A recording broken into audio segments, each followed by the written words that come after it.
Hola, mi nombre es Esther Navarro, soy estudiante del programa de neuroeducación. En este momento estamos en el programa de neurociencias, específicamente en la unidad temática 2 del módulo 4.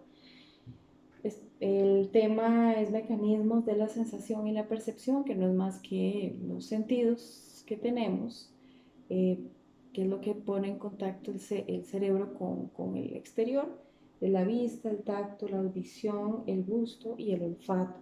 Antes de iniciar, un tema importante es que en el año 1909 Brodmann propuso que el cerebro podría dividirse en diferentes áreas para la percepción.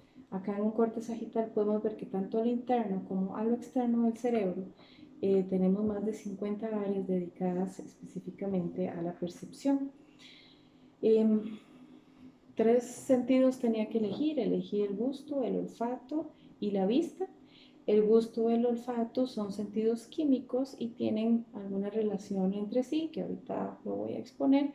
Y la vista, según las lecturas, es vamos a ver, es el sistema sensorial más importante del ser humano.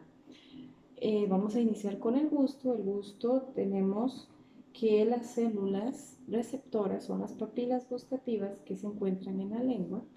Eh, Cada una de ellas específicamente responde al estímulo de diferentes sabores, 5 para ser exacto: amargo, ácido, salado, dulce, y el umami, que es el que recientemente se identificó.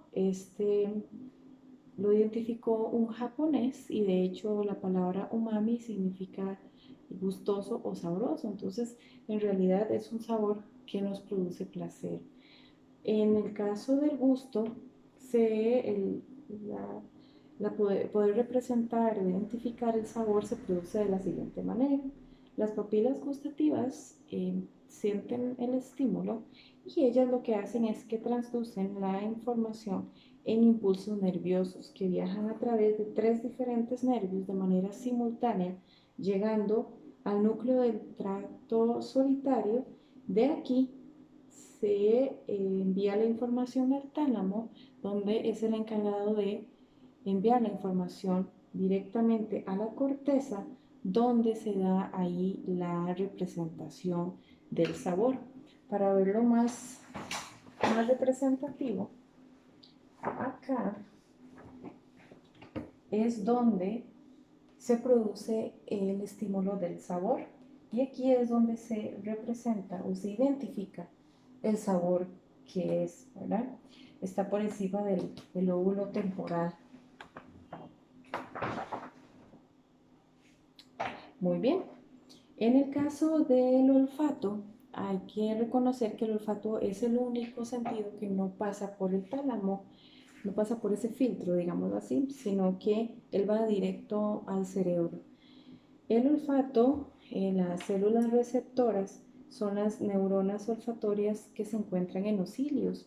Los cilios se encuentran ubicados dentro de la fosa nasal, en la mucosa nasal. Lo que hace es que cuando hay alguna sustancia química en el aire o que ingresa directamente a la fosa nasal, las neuronas olfatorias que están en los cilios se encargan de enviar la información al bulbo olfatorio, quien activa un mecanismo de acción que envía esa información a las células mitrales.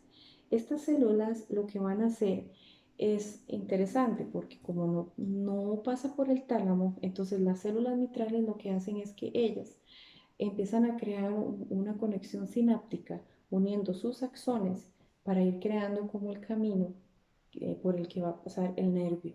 Entonces, una vez que el nervio olfatorio eh, ya llega directamente al cerebro, pasa y se bifurca de tal modo que llega a la parte del comportamiento para ver cómo vamos a reaccionar, y llega también al hipocampo, en el cual identifica si este olor tiene relación con algún recuerdo, alguna memoria. Entonces es donde nosotros decimos, bueno, esta colonia que huelo me recuerda a alguna persona. Entonces, gracias a ese procedimiento es que podemos tener este tipo de recuerdos.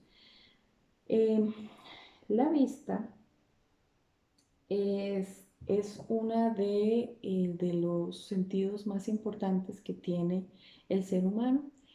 Tanto así que el nervio es el más grueso y se encuentra protegido dentro del cuerpo, y el cerebro dedica gran área para poder eh, identificar o representar la información que ingresa de este sentido. Específicamente, la información finaliza en el lóbulo occipital, que se encuentra en la parte de atrás del cerebro. ¿Cómo funciona? Bueno, las células receptoras de la vista son los conos y los bastones. Los conos se encargan de identificar lo que son los niveles de luz, y los bastones, ellos identifican los colores. Entonces, ellos son los primeros receptores que tenemos. Ahora, vamos a ver acá los ojos y acá el lóbulo occipital. Bueno, este es el campo de visión binocular y el campo de visión derecho, el campo de visión izquierdo. Esta información ingresa a través de los conos eh, y bastones, y esta información se transduce igualmente en impulso nervioso, pasando por el nervio óptico de cada uno de los ojos. Una vez que esta información llega directamente al quiasma óptico, es donde se da, eh, vamos a ver, parcialmente se cambia, ¿verdad? Entonces la información del ojo izquierdo pasa parte de la información al hemisferio derecho y viceversa. Cada una de ellas lleva procesos en paralelo, mediante el cual, vamos a ver, cada uno de los hemisferios lleva en paralelo la formación de la imagen que se está representando según el impulso nervioso que se recibió. Entonces, ya en el tálamo, esta información viaja a través de radiación óptica que va rumbo al lóbulo occipital, donde llegan nuevamente a unirse, y las imágenes que se habían formado, perdón, de manera paralela en cada uno de los hemisferios, lo que hace es que se sobrepone una sobre otra. Ya esto directamente está sucediendo acá en el lóbulo occipital, para ya eh, como ponerse de acuerdo y ya poder representar la imagen que los conos y eh, bueno, los receptores lograron identificar al principio. Entonces, así es como la vista eh, trabaja en nuestro cerebro. Obviamente esto a velocidades enormes. Entonces, esta ha sido mi presentación. Muchas gracias.